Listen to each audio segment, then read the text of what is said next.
Hey guys, it's Alex from 7th Hour Films, back again with Merlin. Last time on Merlin, we had the Poison Chalice, where basically, after being thwarted with her clay monster in the previous episode, Nimue returned and decided to just try to basically just axe Merlin and get him out of there. And while doing so, she also decided to cause some turmoil between Camelot and the Kingdom of Mercier. So, yeah, Merlin got poisoned. War was on the horizon again after we just kind of came to a peace. And Arthur had to go out and find a cure for Merlin. And then they were like, okay, we found it. Merlin's okay after Uther was a prick. And freaking Gaius was like, this is fucking Nimue. And then he went to Uther and was like, this is fucking Nimue. And apparently there's some sort of truth about Nimue that Uther has not told Arthur. And we're just going to have to wait and see what all that is. This is where I say no spoilers in the comments whatsoever. Just don't. With that being said, let's get right into this episode of Merlin. Here we go. Hey guys, I just wanted to come on here and say that due to copyright issues, the reaction actually is not in this video. The reaction you want to watch is not in this video. But there is still a way of viewing it. If you go down in the description of this video, there is a link to Google Drive. It's nice, it's all good, and you can watch my 10-minute highlight reaction with the footage, completely free of charge. And, yeah. You can go watch that, you can go enjoy it, and then when you're done with that, you can come back over to the YouTube video for the discussion. Yeah, that's pretty much that. See you guys there. Enjoy. Sorry about this.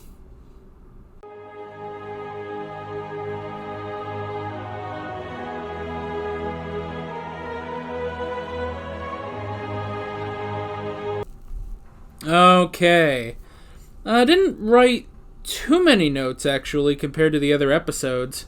This may be the least amount of notes I've taken for this show, but that's fine. I've still got some. I think there's about 8 notes, maybe. So, all right. So we don't get to keep Lancelot. That kind of sucks.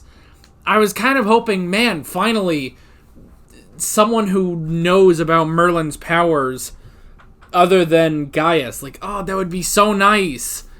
But no, we still don't get that.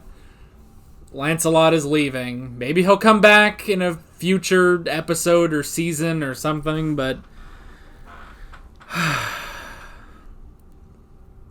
man, I liked Lancelot. Alright, so let's just go into the notes. The first thing I wrote down was Lancelot. Interesting, just sort of devoting an episode to him. Just hey, we're bringing in Lancelot. And it's like, all right, that's cool. I like that, bring a little bit more of the myth in. The legendary, the legend of King Arthur, bring a little bit of that in. I don't know off the top of my head the other Knights of the Round Table, but I mean, Lancelot is kind of like, other than I guess Arthur himself, Lancelot is the most prominent one, I feel like. So yeah, and the whole thing of there's a bit of an attraction between him and Guinevere. That's funny. I do like that. Because I mean, that's the thing. It's like, I've been sitting here this whole time like, okay, well, it seems like Guinevere is kind of going for Merlin, or at least Merlin's kind of going for her.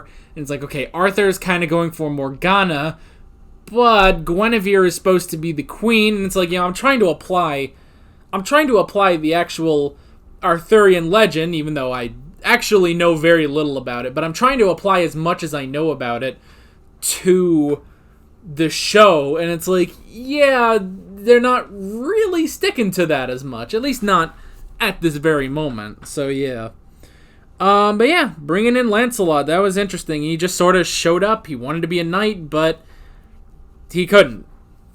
We had the bird lion, which is what they called it. The wings of an eagle and the body of a lion, basically. Hold on, there's a stray hair that's in the corner of my eye flapping around and it's annoying me. I think I got it. Sorry. But yeah, so the griffin. Interesting monster. I kind of thought they were going to say like, oh, this is another attempt by Nimue to attack Camelot. But it didn't seem to be that. It was just sort of hey, there's a griffin just sort of flying around. And it's like, okay, cool. And so it's like, okay, well, that's the conflict of the episode, basically. Although, they really didn't need... that wasn't really the conflict of the episode, because the whole episode obviously revolves around Lancelot. So, yeah. That's interesting. And it is interesting, too, because, in that first fight between the Griffin and Lancelot, I was kind of thinking, man, this isn't... it's unfortunate that, the choreography doesn't translate well in this show.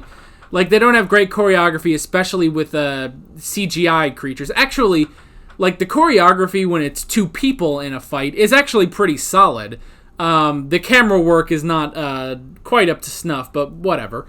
But whenever they have to battle a CGI creature, it's kind of weird and awkward.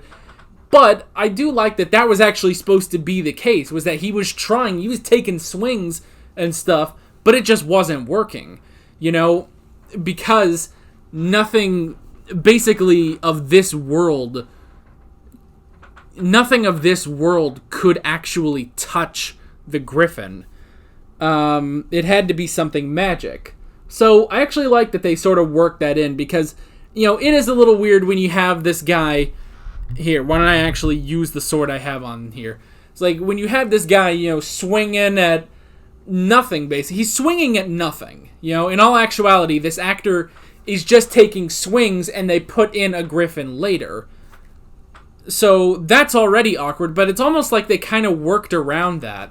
So it's like, well, no, nothing of this world, no mortal, no human creation, basically, should be able to touch the griffin, and we saw his sword shattered, basically.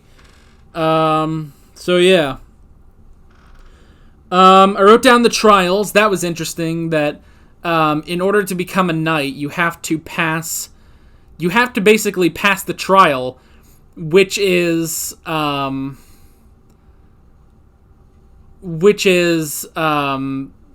basically surviving 1 minute of combat with Arthur, because he's the greatest knight in Camelot.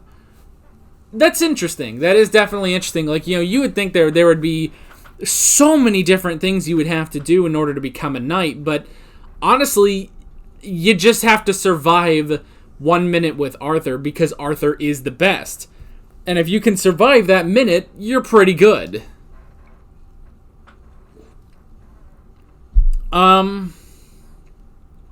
Alright. The next thing I wrote down was the nobility requirement. That's interesting. As I kind of said in the reaction, it shouldn't exactly be the case that this would, happen. What are you doing? Someone must be home. If he's getting up from sleeping, someone must be home. Alright, well, I'm going to come back in a second. Fully up to date on what the requirements were to be a knight in medieval Europe. And obviously, it wasn't a unified sort of thing. It was sort of a, if you want to be a knight, it all just depends on your lord or your king, basically. So I'm not quite sure how often there was a nobility requirement. But it does make sense. I do understand, because the way Uther says is okay, well, I do this so that the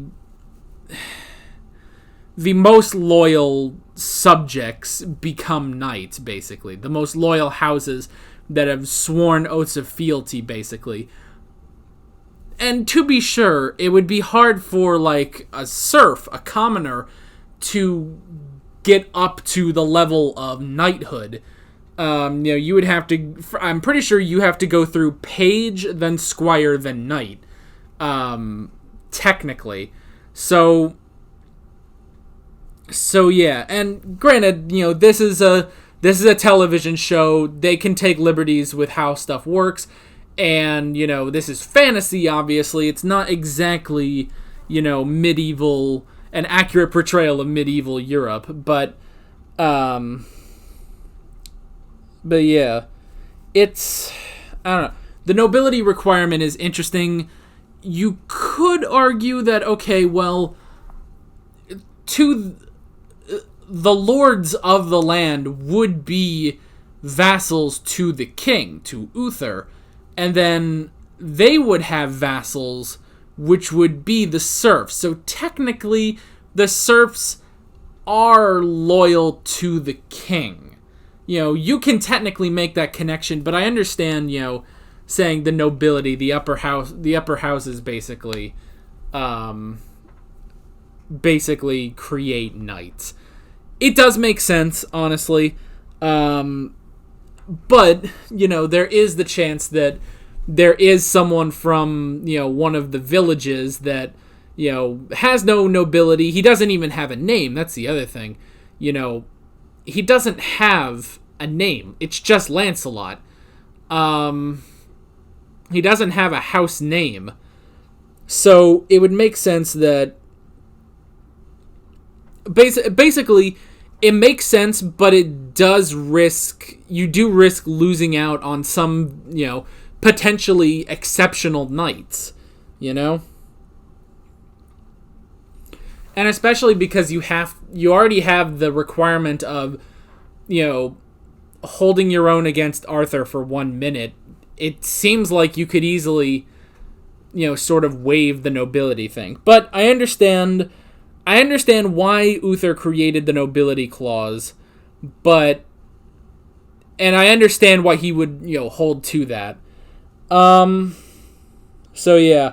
The next thing I wrote down was romance. So, Arthur is kind of thinking about Morgana, and, Lancelot was thinking about, Guinevere, which makes sense. And Guinevere liked him. So yeah. It is interesting. I don't know. And then Merlin's just kind of there.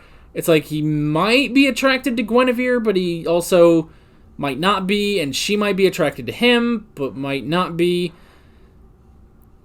And then occasionally Merlin gets the hots for some girl, but she turns out to be Nimue.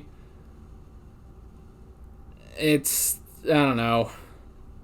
It's all confusing. I don't know. Romance, it just is, I guess.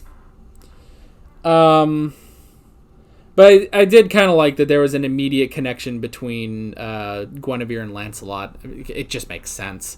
So, yeah. I'm going to kind of brush my hair. My hair's been parting weirdly. Like, I'm just kind of like my bangs aren't fully covering my forehead anymore. That and they're curling weird because it's humid and stuff. Alright. I wrote down Merlin versus the griffin. I thought that was kind of interesting when it was basically like, oh, Merlin, you have to do this. This beast can only be killed by magic, so you have to be the one to kill it. It's like it kind of put this huge responsibility on Merlin that he wasn't ready for, and he's never cast spells this powerful. So yeah, which we kind of said. We've been talking about how, yes, the show is about Merlin, but at the same time, it's Arthur who always has to be the hero, which makes sense. Now Darby wants back in. Dang it. Ugh, go get him. Good boy. Alright. So, what was I saying? Oh, yeah. So, we've always had this thing where it's like, okay, well, Arthur is the hero. Merlin's not really going out and, fighting these creatures and stuff like that. But he almost did. It almost fell to him, but then it went to that thing where it's like, okay, well, now Merlin is helping someone defeat, basically, the villain, the monster of the week. And it's just that this time, instead of Arthur doing it, instead of helping Arthur, Merlin helped Lancelot. So that works. The joust was interesting. Because, I mean, that was basically a joust. It's just going over there. I guess it was, I don't know, it was kind of like a spear and kind of like, you know, a jousting thing. Oh, I shouldn't do that. Oh, dear. I don't know, a javelin? Is that what you use in a joust? I don't think so. That didn't sound... Shut the God. Stop telling me that. Oh my gosh, this is the third time my laptop has beeped since I started recording. The last thing I wrote down was exile. Self-imposed exile. Lancelot is going... Even though he's proved himself as a worthy knight, you know, he's caused this conflict between Arthur and Uther, which he does not like, and he basically wants to prove to himself that he is a knight, so he's going off away from Camelot, and perhaps one day he'll return. I kind of hope so, but yeah, I don't know. I hope he returns. I was kind of hoping he would just kind of be a new main character, you know, a new friend. A new friend for Merlin that knows his secret, but nope. Oh well. Maybe he'll come back. But yeah, I really liked this episode. It was really good. Liked the introduction and exit of Lancelot. And yeah, that is pretty much that. With all that being said, I'm Alex from 7th Hour Films, and I will see you guys next time. Take care. Alright guys, thanks for watching this video. If you want to watch more of my Merlin reactions, you can click on the playlist, you can subscribe if you haven't done that already, and be sure you hit that notification bell. You can support me on Patreon and follow me on social media, links below in the description. See you guys later.